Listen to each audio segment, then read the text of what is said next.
भागवत जी ही वो संपूर्ण ग्रंथ है जिसमें कि सारे वेद समाये हुए हैं। भागवत ही वो ग्रंथों का सार है जिसमें कि भगवान कृष्ण और नारायण और काल शक्ति समाई हुई है। राजा परीक्षित जैसा श्रोता समाया हुआ है, सुखदेव जी जैसे वक्ता समाये हुए हैं। तो भागवत ग्रंथ को समझने के लिए हमें राजा परीक्षित को समझना बहुत जरूरी है और सुखदेव जी को भी हमें समझना बहुत जरूरी है।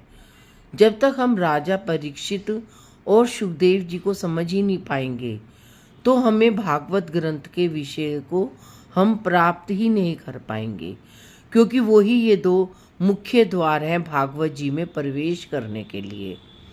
जब तक्षक को राजा परीक्षित ने भृंगी ऋषि के गले में डाला था, तब राजा परीक्षित, उससे पहले राजा परीक्षित के अंदर क्रोध नहीं था, कलयुग नहीं था। लेकिन जैसे ही जब राजा परीक्षित के अंदर क्रोध आया, कलयुग आया, तो उन्होंने अपने अभिमान के कारण राजा श्रृंगी ऋषि के गले में तक्षक को डाला।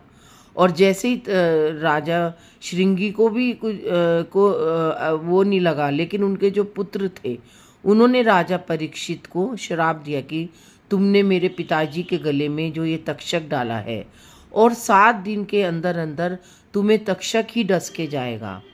जब राजा परीक्षित को पता चला कि श्रृंगी ऋषि के पुत्र ने भृंगी ऋषि ने मुझे श्राप दिया है, तो उन्होंने अपने आप को भगवान के सपूर्द कर दिया और वो उन्होंने कहा कि हे भगवान, आज तक मैं अपने जीवन में सच्चाई से जिया हूँ, सत्य की निष्ठा पे चला हूँ, आज मेरे से इतनी बड़ी गलती कैसे हो गई।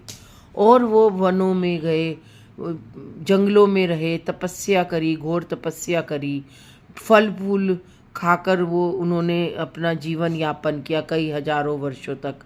तब उन्हें सुखदेव जी मिले। तब सुखदेव जी, हजारों वर्षों नहीं, वो तप किया, तब उन्हें सुखदेव जी मिले। तब उन्होंने सुखदेव जी को ये सब कथा सुनाई। तब सुखदेव जी ने कहा कि तुम्हारे को मोक्ष की तक्षक डस जाए और तुम्हें मोक्ष की प्राप्ति का सिर्फ एक ही साधन है और वो है श्रीमद् भागवत महापुराण। तब राजा सुखदेव जी ने राजा परीक्षित जी को कथा सुनानी आरंभ करी। तो जैसे जैसे राजा सुखदेव जी राजा परीक्षित को कथा सुनाते जा रहे थे, वैसे ही राजा परीक्षित के अंदर व्याकुलता और उत्कंठा बढ़ती ही जा रही थी भगवान कृष्ण के विषय को जानने के लिए, उसके भक्तों के विषय में जानने के